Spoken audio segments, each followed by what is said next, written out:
মিরন, এখন হাসপাতালে চিকিৎসা নিচ্ছেন কতজন এবং সিটি কর্পোরেশনের কোনো উদ্যোগ আপনার চোখে পড়ছে কিনা আমাদেরকে বিস্তারিত জানাবেন।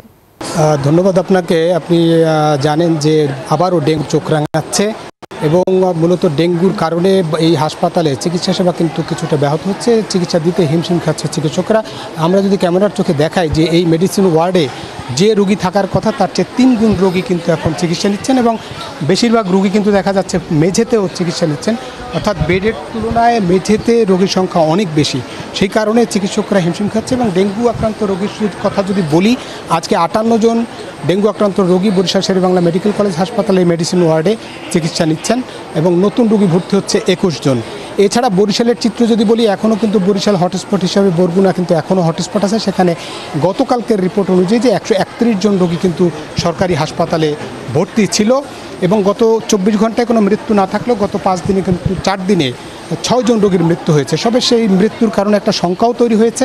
তবে হাসপাতালের পরিচালক বলেছেন যে রোগীর চাপের কারণে তারা যেমন চিকিৎসা দিতে সমস্যা হচ্ছে, তবে তারা আলাদা একটি ডেঙ্গু জোন করার উদ্যোগ নিচ্ছেন। অন্যদিকে বিশেষজ্ঞ চিকিৎসকরা বলছেন যে ডেঙ্গুতে শঙ্কা নয়, সচেতন থাকতে হবে। একই সঙ্গে বলছেন যে যদি ডেঙ্গু আক্রান্ত হয়, বিশেষ করে চতুর্থ এবং পঞ্চম দিন এই জায়গায় এই সময়টায় বাড়তি নজর রাখতে হবে। এই সময়টাই কিন্তু সংখ্যায় ফেলে রোগীদের। সেই সংখ্যা দূর করবার জন্য মূলত স্যালাইনই হচ্ছে ডেঙ্গু আক্রান্ত রোগীর জন্য সবচেয়ে বড় চিকিৎসা এবং সচেতনতা।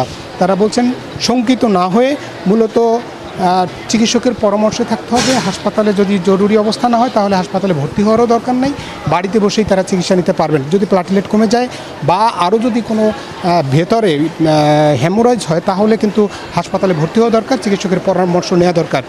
এখন পর্যন্ত যে বরিশাল বিভাগে 29 জন যে রোগীর মৃত্যু হয়েছে তার মধ্যে 17 জন হচ্ছে বরিশাল শেরেবাংলা মেডিকেল কলেজ হাসপাতালে মৃত্যু হয়েছে। তবে তারপরও তারা বলছেন যে রোগী আসছে তাদের চিকিৎসা দিতে পারছেন। কোনো সমস্যা বা সংকট এখন পর্যন্ত বরিশাল শেরেবাংলা মেডিকেল কলেজ হাসপাতালে নেই। তারা চেষ্টা করছেন সর্বাত্মকভাবে। এই ছিল মূলত বরিশাল শেরেবাংলা মেডিকেল কলেজ হাসপাতাল থেকে আমার কাছে ডেঙ্গু আক্রান্ত রোগীদের নিয়ে সবশেষ তথ্য। ফিরছি স্টুডিওতে। মিরন, আপনাকে ধন্যবাদ। বান্ডেল থাকলে প্রতি সেনমানিতে টাকা বাঁচবে। বিকাশ সেনমানি বান্ডেল কিনে জিতুন প্রতি লেনদেনে।